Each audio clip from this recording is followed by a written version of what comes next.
kalian yang berjudul As the God's Will. Film ini sendiri merupakan salah satu film gore yang berasal dari Jepang dan akan menceritakan beberapa siswa yang tiba-tiba terperangkap di suatu tempat, ya seperti sekolahannya lalu tempat-tempat aneh lainnya, dan mereka dipaksa untuk memainkan sebuah permainan kematian yang dimana nyawa mereka lah taruhannya. Dan seperti apakah kisah selanjutnya? Bila kalian penasaran dengan story-nya, simak video ini sampai habis dan intro.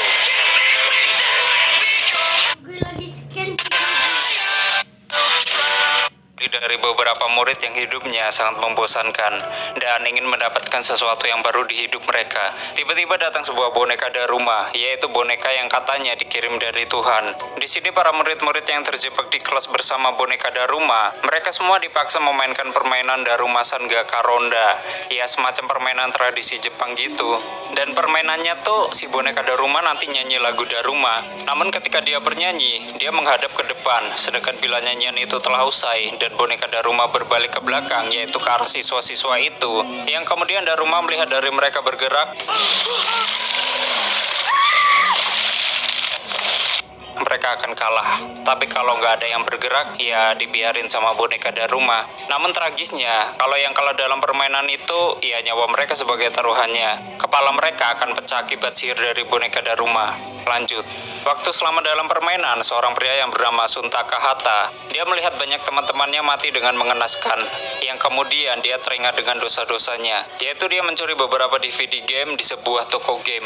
Waktu ingin mencuri, Sun diperingatkan salah satu temannya yang bernama Eiji. Dia memberitahu agar jangan mencuri DVD itu. Namun bangsatnya, dia malah disuruh nyuri di lokasi lain, karena game yang dibawa Sun jelek-jelek, dan teman Sun juga mencuri lebih banyak DVD. Setelah dia berhasil mencuri DVD game, Sun memainkannya. Namun sebagus apapun game yang dia mainkan, dia tetap bosan dalam kehidupannya. Keesokan harinya, ketika dia berangkat sekolah bersama Eiji, mereka melihat salah satu murid pria kelas lain yang bernama Takeru Amaya. Terlihat untuk mengisi kebosanannya, Takeru berkelahi dengan beberapa murid lain. Kayaknya yang ini lebih cocok sekolah di Sujuran deh. Dan ketika mereka semua memulai pelajaran, tiba-tiba kepala guru mereka dijatuhi boneka Daruma.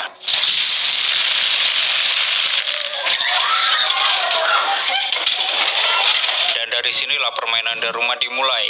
Selama permainan, Eiji memberitahu kepada mereka semua bahwa untuk mengalahkan boneka Daruma, kalian harus menekan tombol di bagian belakang boneka Daruma sebelum waktu yang berada di dekat tombol itu habis. Lalu seluruh murid pun mencoba untuk menekan tombol tersebut, namun semua itu sia-sia. Banyak yang mati dari mereka, dan akibat hal itu, pemain hanya tersisa 2 orang, yaitu Sun dan Eiji. Eiji sendiri memikirkan cara untuk menghentikan boneka itu tanpa ketahuan. Eiji mencoba membantu melemparkan Sun ketika Sun loncat untuk menekan tombol tersebut.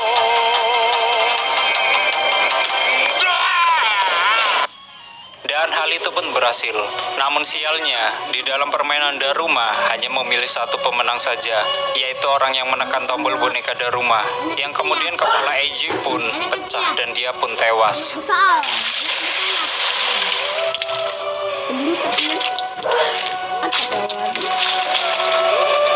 Selesai permainan, ada salah satu teman masa kecil Sun yang bernama Ichika Akimoto. Di sini dia juga memenangkan permainan tersebut, yang kemudian mereka berdua mencari jalan keluar.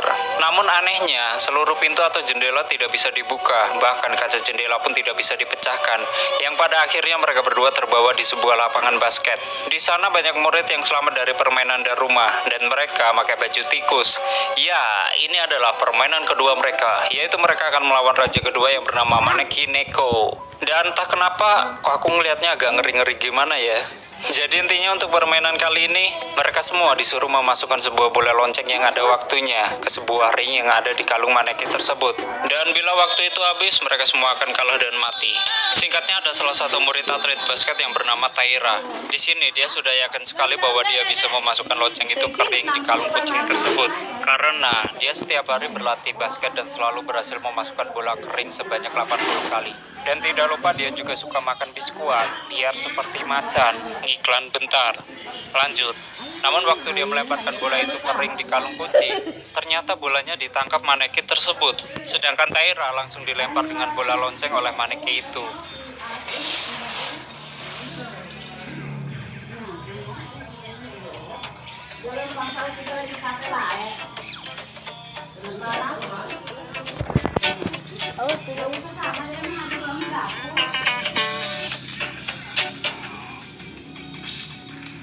Lalu Taira terlempar dan mati.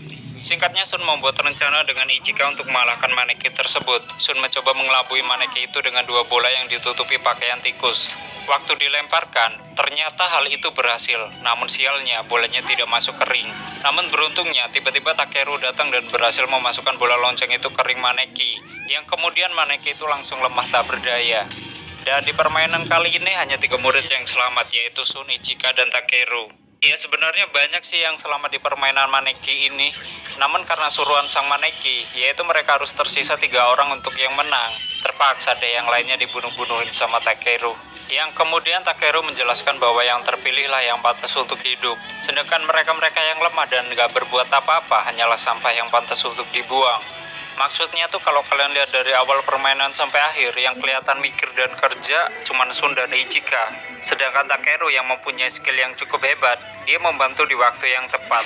Dan kalau yang permainan sampai akhir, yang kelihatan mikir dan kerja cuman Sun dan Ichika. Sedangkan Takeru yang mempunyai skill yang cukup hebat, dia membantu di waktu yang tepat. Dan kalau yang lainnya tadi cuman banyak bacot doang kayaknya dan mau menang sendiri. Oke, lanjut. Setelah hal tadi, Maneki itu mengeluarkan uap di mulutnya. Sedangkan di sisi lain, banyak media atau pemberitaan di Jepang yang memberitakan bahwa banyak sekali murid sekolah di seluruh dunia yang tiba-tiba menghilang.